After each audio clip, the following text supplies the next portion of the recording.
McDonald's sells around 75 burgers every second.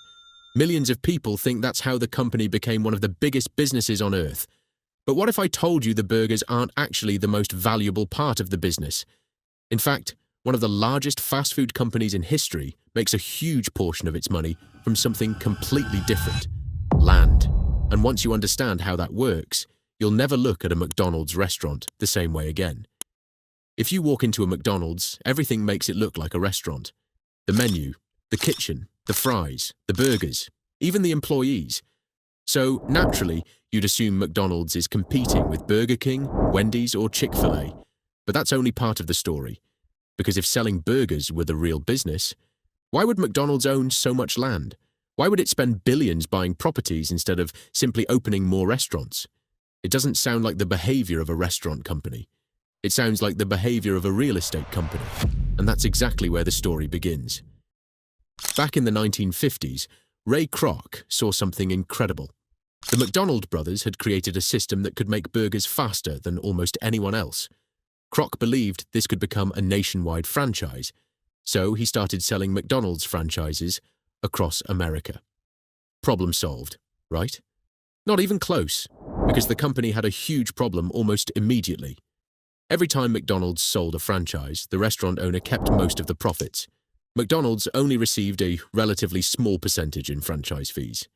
That meant the company was doing all the work of expanding, but wasn't making nearly enough money. Growing faster actually created a new problem.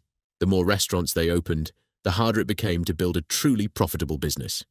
So the question became, how do you make money from thousands of restaurants you don't actually own? The answer came from a financial advisor named Ray Sonneborn, and his idea completely changed McDonald's forever.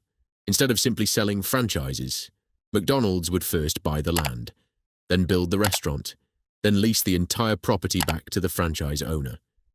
Think about what that means. The franchise owner doesn't just pay for the right to use the McDonald's brand, they also pay rent every month, for years, sometimes decades. Suddenly, McDonald's wasn't just collecting franchise fees.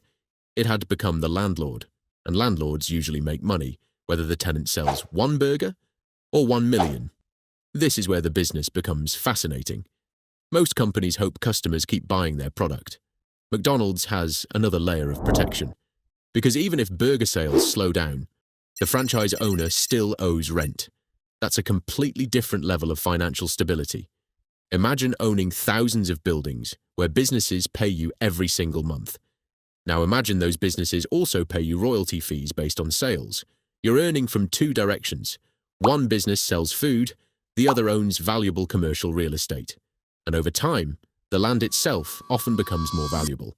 So while burgers can come and go, prime real estate in busy locations usually appreciates. The property becomes an asset. The restaurant becomes a cash flow machine. Together, they reinforce each other. Today, around 95% of McDonald's restaurants are operated by franchisees.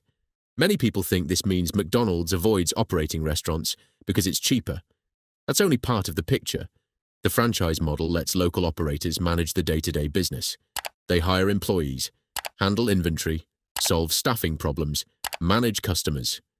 Meanwhile, McDonald's focuses on what it does best: its brand, its systems, its supply chain, and perhaps most importantly, its real estate portfolio. Instead of worrying about flipping burgers, the company controls some of the most valuable commercial locations in the world. Here's something most people never think about. When a new McDonald's opens, the building isn't the hardest part. Finding the right location is.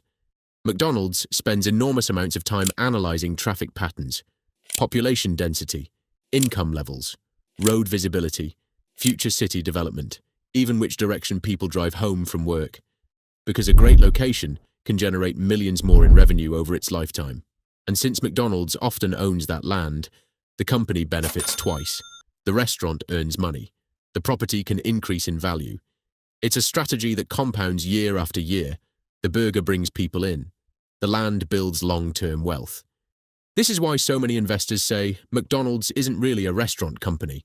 It's a real estate company that happens to sell burgers. Now, technically, that's a simplification. McDonald's is still one of the largest restaurant businesses in the world. Without great food, efficient operations, and one of the strongest brands on earth, none of this would work. People don't rent a McDonald's building because it's a building. They rent it because millions of customers trust the Golden Arches. The restaurant business creates demand. The real estate business captures value. Neither succeeds without the other. But once the system is in place, every new restaurant strengthens both businesses at the same time. That's the genius of the model. Most people think McDonald's became a giant because it sold billions of burgers. But burgers were never the entire game. The burger attracts the customer. The franchise attracts the entrepreneur. The land creates the long-term wealth. And that's why one of the most successful restaurant chains in history became one of the smartest real estate businesses at the same time. Sometimes the product everyone sees isn't the business that's making the most money.